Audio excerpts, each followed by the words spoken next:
இந்த வீடியோவில் என்ன தெரிஞ்சுக்க போகிறோன்னா, நேற்று மதியம் நடந்த எஸ்ஆர்ஹெச் வர்சஸ் ராஜஸ்தான் ராயல் இவங்க 2 பேருக்கும் இடையில் என்னென்னலாம் நடந்திருக்கு. டேஸை வின் பண்ணி ஏன் ரியன் பராக் ஃபீல்டிங் எடுக்கணும்? ஸோ முக்கியமான காரணம் எல்லாத்தையும் நான் உங்களுக்கு சொல்கிறேன். அதாவது பார்த்தா ரியன் பராக் டேஸில் ஜெயித்தாலும் மேட்ச்சில் தோத்துட்டா இருப்பான். அந்த மாதிரி சொல்கிற மாதிரி தான் எஸ்ஆர்ஹெச்சுக்கு ஃபஸ்ட் பேட்டிங்கே கொடுக்கக்கூடாதுன்னு நம்ம எல்லாருக்கும் தெரிஞ்சிருக்கும். ஸோ அவங்க பார்த்தீங்கன்னா இருக்கிற கடப்பாரா டீமுக்கு பார்த்தீங்கன்னா அவங்க அடித்தா எப்படியும் 300 கிட்ட தொட போகுதுன்னு நினச்சிருந்தோம். 250க்கு மேலே வந்துடுச்சுன்னு தான் சொல்லணும். ஸோ ஆனால் இவங்க டேஸ் வின் பண்ணி பேட்டிங் எடுத்திருந்தால் கொஞ்ச நாச்சும் டஃப் கொடுத்துருக்கலாம் நான் நினைக்கிறேன். ஏன்னா இந்த மாதிரி தப்பு பண்ணிட்டீங்களே, அவங்கக்கிட்ட எடுத்தோடனே அவங்க டேஸ் வின் பண்ணினா கூட பேட்டிங் தான் எடுத்திருப்பாங்க. இது தெரியாமல் தப்பு பண்ணிட்டே ரியன் பராகே சொல்கிற மாதிரி தான் ஆரம்பிச்சுது டேஸ்லேருந்து. ஸோ மேட்சுக்குள்ளே போனோம்ல, மேட்ச் எப்படி நடந்ததுன்னா எஸ்ஆர்ஹெச் ஃபஸ்ட்டு பேட்டிங் வந்தாங்க. ஸோ எப்பவுமே வழக்கம் போல் டிராவிஸ் ஹெட், அபிஷேக் சர்மா 2 பேரும் வந்து பொழந்து கட்டிட்டாங்க. பவர் பிளேயில் பார்த்தீங்கன்னா எவ்வளோ ரன் அடித்தாங்கன்னா 96 ரன் அடித்து ஒரு விக்கெட் விட்டுருப்பாங்க. அதுவும் அபிஷேக் சர்மா அவுட் ஆகிட்டு இருப்பார். அதுக்கப்புறம் என்ன, டிராவிஸ் ஹெட் நான் தான் இருக்கிறல, நான் ஒரு 50 அடிக்க வேணாவான்னு இறந்துருப்பான். ஸோ டிராவிஸ் ஹெட் பார்த்தீங்கன்னா ஒரு தரமான 50 கொடுத்துட்டு அவங்களும் அவுட் ஆகிட்டு இருப்பாங்க. அதுக்கப்புறம் என்ன, நிதிஷ்குமார் ரெட்டி வந்தாருப்பா. இவங்க அடிக்கிறது ஃபுல்லாக வானவேடிக்கையாக தான் இருக்குது. நாளைக்கு ஹைலைட்ஸில் என்ன போகிறதுன்னு எனக்கே கன்ஃபியூஷனாக இருந்தது. ஏன்னா இவங்க அடிக்கிறது ஃபுல்லாமே 6 ஹைலைட்ஸ் மாதிரி தான் போய்கிட்டு இருந்து.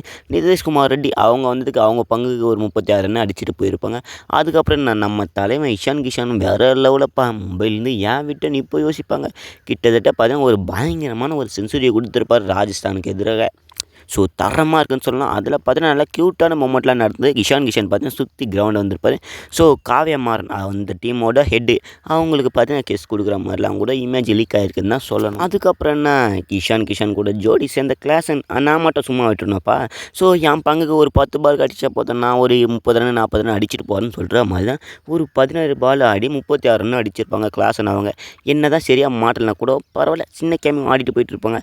அதுக்கப்புறம் யார் வந்திருப்பாங்கன்னு உங்களுக்கு அது தெரியுமா? அதுக்கப்புறம் என்ன, புது பேட்ஸ்மேன்லாம் வந்தாங்க. கிட்டத்தட்ட பார்த்தீங்கன்னா ஹைதராபாத் 286 ரன் அடிச்சிருந்தாங்க. இதுக்கு முன்னாடி அடித்த ஸ்கோரை பீட் பண்ணிட்டாங்கன்னு கேட்டிங்கன்னா இல்லை, ஃபஸ்ட்டு 3 இடத்துலையும் இவங்க தான் இருக்கிறாங்க. அதுக்கப்புறம் என்ன, ஸோ தரமான செஞ்சுரி கொடுத்தாரு. 47 பாலுக்கு 106 ரன் அடித்த இஷான் கிஷன் தான் player of the match. Travis Head பார்த்தீங்கன்னா 31 பாலுக்கு 67 அடிச்சிருப்பாங்க. கிளாஸ்ன்னு பார்த்தீங்கன்னா 14 பாலுக்கு 34 நான் மாற்றி சொல்லிட்டேன். அதுக்கப்புறம் என்ன, ஆர்ஆர் பவுலிங்லேயும் நம்ம பார்க்கணும்ல, அவங்களும் பார்த்தீங்கன்னா 2 பேர் 50 போட்டிருப்பாங்க. ஸோ நிறைய பேர் 50 போட்டிருப்பாங்க. சந்தீப் சர்மா பார்த்தீங்கன்னா 4 ஓவர் போட்டு 51 அடிச்சிருப்பாங்க. ஸோ ஒரே விக்கெட் எடுத்திருப்பாங்க. தீக்ஷனா 4 ஓவர் போட்டு 52 கொடுத்து 2 விக்கெட் எடுத்திருப்பாங்க. ஸோ தேஷ்பாண்டே இவங்க தான் கம்மியான ஓவரே போட்டிருக்காங்க நினைக்கிறேன். 4 ஓவர் போட்டு 44 ரன் கொடுத்து 33 விக்கெட் எடுத்திருக்காங்க. ஸோ இவங்க தான் கொஞ்சம் கம்மியாக ரன் கொடுத்துருக்காங்கன்னு சொல்லணும். அதுவும் 50 போகிறதுக்கு 6 ரன் கம்மியாக இருக்குது. அதுக்கப்புறம் என்ன, ஒரு பக்கம் பேட்டிங் முடிஞ்சு இன்னொரு பக்கம் பேட்டிங் பார்க்கணுமே, ரியன் பராகே என்ன பண்ண போகிறீங்கன்னு ஒரு டவுட் வந்தது. சஞ்சு சாம்சன் பார்த்தீங்கன்னா இம்பேக்ட் பிளேயராக வந்தாங்க. ஸோ அவங்களால முடிஞ்சது பார்த்தீங்கன்னா ஸோ ஒரு 37 பாலுக்கு 66 ரன் அடிச்சிருப்பாங்க சஞ்சு சாம்சன்.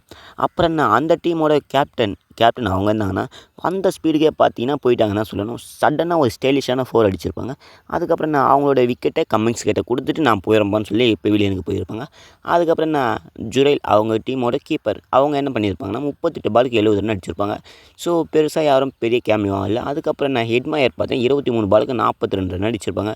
உண்மையை போகிற வேலைக்கு பிரகாசமாக எரியும்னு சொல்லிக்கிட்டு இருப்பாங்க. அந்த மாதிரி தான் ஹெட்மயர் கொஞ்சம் லாஸ்ட்டாக தூபே 2 பேரும் சேர்ந்து பார்த்தீங்கன்னா ஒரு தரமான கேம் பிளேயிங் நடத்திருப்பாங்க. ஸோ 240 ரன் அடிச்சிருப்பாங்க. 6 விக்கெட்டு போயிருக்கும். ஸோ அந்த டீமில் அப்படி யாரா பவுலிங் போடுறதுன்னு கேட்டிங்கன்னா முகமது ஷமி 3 ஓவர் போட்டு 33 ரன்னை கொடுத்து 1 விக்கெட் எடுத்திருப்பாங்க.